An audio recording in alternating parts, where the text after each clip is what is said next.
YouTube, what is up? It's me, your boy Spaces with Laces, back with another banger for you today, as usual. But we gotta start the video with you liking, you subscribing, you sharing, and you commenting. It helps your boy grow tremendously. Now, with all that YouTube stuff out the way, I'm gonna tell you why Fernando Tatis might not win NL MVP. It is a three-way race between Tatis, Juan Soto, and my personal favorite out of the three, Bryce Harper. Now, I'm going to read you some numbers and explain to you why Bryce Harper should win it and Tatis might not win it. Bryce Harper, this season, 2021, 7th in batting average, 16th in home runs, 51st in RBIs, 1st in OPS. Juan Soto, 4th in average, 51st in home runs, 29th in RBIs, and 3rd in OPS. And Fernando, 27th in average, 5th in home runs, 20th in RBIs, and 4th in OPS. Now, based off of what I just told you, it seems like Bryce Harper is, this season at least, has been a better hitter than Juan Soto and Senor Tatis. We can agree, right? We can agree. I personally believe Bryce Harper has been a better hitter than the other two. And the MLB Network and MLB.com also have Bryce Harper as number 1, with Juan Soto number 2, and Fernando 3. Now, a lot more goes into the MVP than just hitting. It's defense, availability, clutchness. All that also wraps into the MLB, the MVP conversation. Now, if we're talking team impact, Fernando Tatis is that. The Padres seem to struggle without Fernando Tatis more than the Phillies struggle without Bryce and the Nationals struggle without Soto. So just off impactfulness, 1 to Tatis. Next one, availability. Bryce has been injured. Let's see, how many total games has he played this year? 130. That's 12 more than Fernando and 10 less than Juan Soto. So, if you're looking at the availability to play the game and can you play every day? Oh, it's Juan Soto. Juan Soto does not seem to get injured, and when he gets injured, he seems to bounce back by the end of the week. Unlike Fernando, who's had 2 left shoulder injuries and has missed significant amount of time. Now, we're talking clutchness. I think all 3 are equally clutch. All 3 are clutch. Because when the big moment comes up, it seems that those 3 are always at bat. And it's always a 455-foot home run, dead away center, no looking back. Padres win, Nats win, Phillies win, bottom of the ninth. So clutchness, all them. And you want to talk defensively, think out of the 3, granted, 2 of them play right field, 1 plays shortstop.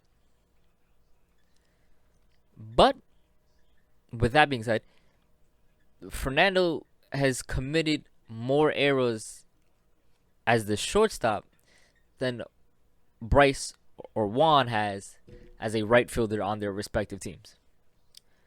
Now, I don't know if y'all know this, but defense wins championships. My dad's been saying that to me for 22 years. Defense wins championships. And let me tell you, it's probably one of the few things that man was right on, because defense absolutely wins championships. And if you can't defend, that's a run. You give up a run, you may not get that run back and you lose. So defensively, right now, Tatis is a liability at shortstop for the Padres. That being said,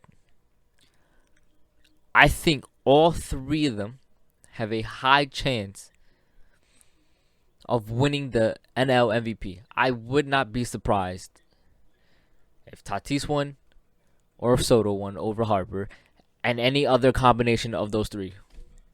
Won't surprise me who wins that one. Now, if we're talking pure eye test, right? No numbers, no stats, no nothing. And you just going with eye test? Oh, it is. Absolutely. And Fernando Tatis, number 1. Juan Soto, number 2. Bryce Harper, number 3. That's just on what I've seen. Now, I watch a lot of baseball. Like, way more than the average person does. I watch baseball from like 1 o'clock to like 2:30 in the morning because the Giants are a West Coast team and I got to stay up to watch that. So based on my eye test, and I'm pretty sure you guys can agree, on your eye test, Tatis all around seems like the MVP.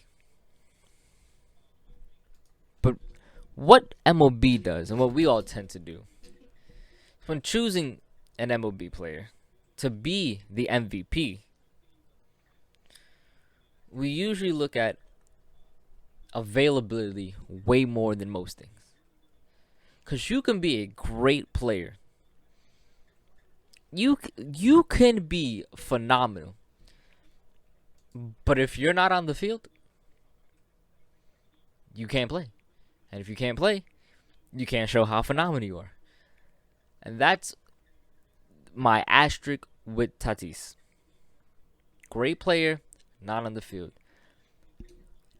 We also tend to look at how the team's doing relative to how an individual player is doing. With that said, Juan Soto cannot carry this poor Nationals team anywhere by himself. The Nationals shipped Trey Turner and crazy Mad Max Scherzer to the Dodgers. And they're going to rebuild from the ground up around Juan Soto, which I agree with 97%. I wish, personally, the Nationals would have kept Trey Turner. I think Trey Turner gives you speed, defense, and hits for average. So, we're not really... MLB doesn't really award the MVP to somebody who's on a average, below average team like the Nationals are. They are the second worst team in the division. They're only behind the Marlins, and that's because the Marlins are running a triple-A ball team down there. So, that leaves us with Bryce Harper. Availability? Check. Clutchness? Check. Hitting for power and average? Absolutely. Defense? Plays an amazing right field. One of the best outfielders in the game today. Bryce checks all my boxes.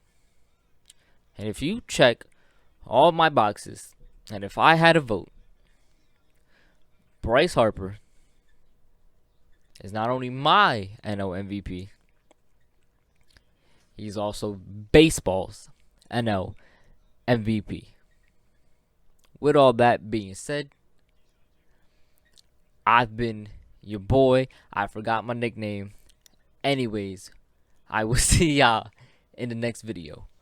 Peace out.